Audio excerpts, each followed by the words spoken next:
Mystery wine सभी दर्शकों का एक बार फिर से नए एपिसोड में स्वागत करते हैं। दोस्तों, आप सब कभी न कभी रात को अचानक उठकर पानी पीने या फिर वॉशरूम यूज करने तो जरूर जाते होंगे। पर क्या हो अगर आपको एक रात अचानक आपके ही कमरे में एक अनजान व्यक्ति टहलता हुआ मिले।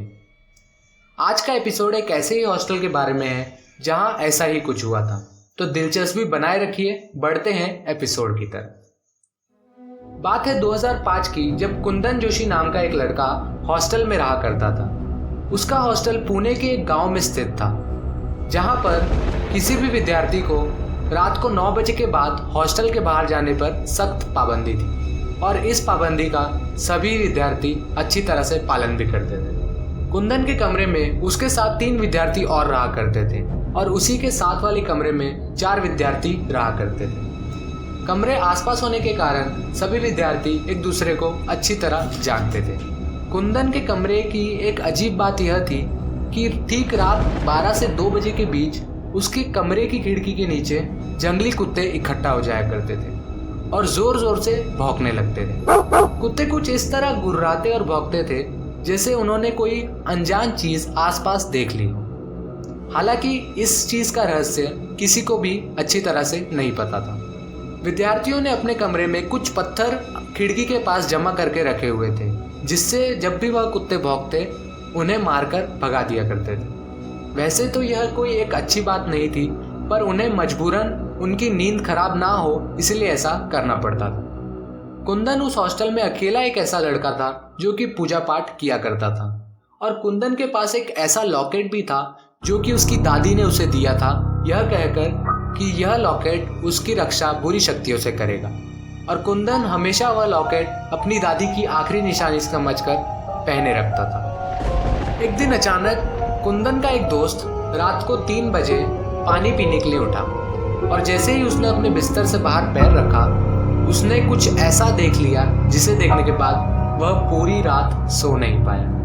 उसने देखा कि एक अनजान व्यक्ति उनके कमरे में धीरे धीरे टहल रहा था। शांत स्वभाव होने के कारण उसने कोई भी शोर नहीं मचाया और तय किया कि वह पूरी तरह से देखेगा कि वह व्यक्ति उस कमरे में आखिर कर क्या रहा है। देखते देखते 5-10 मिनट तक वह व्यक्ति टहलता रहा और आखिर में उस कमरे की खिड़की के पास आकर उस व्यक्ति ने अचानक छलांग मार दी।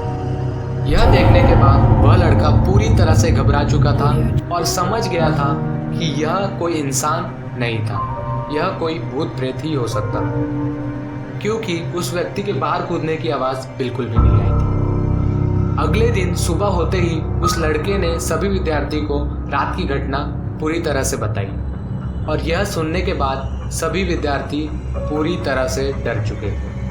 सभी विद्यार्थी ने मिलकर फैसला किया कि अब से 8 के 8 विद्यार्थी उसी एक कमरे में सोया करेंगे। अगले दिन रात को 12 बजे फिर से कुत्तों ने भौंकना शुरू कर दिया और रात को कुत्ते भौंकने की वजह से सभी की नींद खराब हो चुकी थी। कुंदन जब अपने बिस्तर में सो रहा था, तभी उसे ऐसा महसूस हुआ कि उसे कोई छूकर उठाने की कोशिश कर रहा है और कुंदन अब पूरी तरह से घबरा चुका था।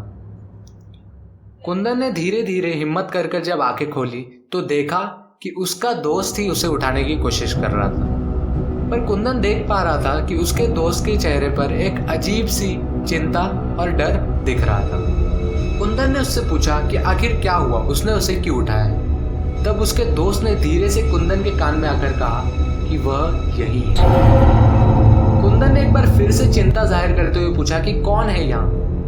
वापस उसके दोस्त ने जवाब दिया कि वह अभी भी यही है और कुंदन फिर से सो गया, क्योंकि उसे कोई भी आसपास नहीं दिख रहा था और उसे उसके सवाल का जवाब भी ठीक से नहीं मिल पा रहा। अगले दिन सुबह सभी विद्यार्थी बुरी तरह से डरे हुए थे, क्योंकि सभी विद्यार्थियों ने उस अनजान व्यक्ति को देखा था, पर कुंदन उस अनजान व्यक्ति को नहीं देख पा रहा। कुंदन के एक दोस्त ने उसे कहा कि शायद उसे वह लॉकेट जो कि उसकी दादी ने उसे दिया था वह खोल कर सोना चाहिए, तभी शायद वह उस अनजान व्यक्ति को भी देख पाएगा। तो उसकी सलाह मानते हुए कुंदन ने भी ठीक ऐसा ही किया। अगली रात कुंदन वह लॉकेट उतार कर सो गया और अचानक 3 बजे जब उसकी नींद खुली तो उसने एक व्यक्ति को देखा जो उस रूम में धीरे धीरे टहल रहा। यह देखने के बाद कुंदन बुरी तरह से डर गया और वह अपने बिस्तर पर खड़ा हो गया। कुंदन को देखते ही उसके 2-3 दोस्त भी उसी के साथ खड़े हो गए और उस इंसान को कहा कि कौन हो तुम। यह सुनते ही उस इंसान ने जब अपना चेहरा घुमाया तो सभी के सभी विद्यार्थी हक्के बक्के रह चुके थे। दरअसल सभी विद्यार्थी उस इंसान को अच्छी तरह से जानते थे जो कि पहले ही मर चुका था। पर आखिर किसकी थी वह आत्मा जिसे कुंदन और सारे विद्यार्थी पहले से जानते थे? दरअसल यह राज कुंदन और विद्यार्थियों ने कभी भी नहीं खोला, क्योंकि उन लोगों का मानना था कि अगर यह घटना बताते हुए उस आत्मा की पहचान बता दी जाए तो वह आत्मा सुनाने वाले या फिर सुनने वाले के आसपास भटकने लगती है और शायद हो सकता है कि वह आत्मा अभी आपके पास भी भटक रही है। बच के रहिएगा, मिलते हैं अगले एपिसोड में।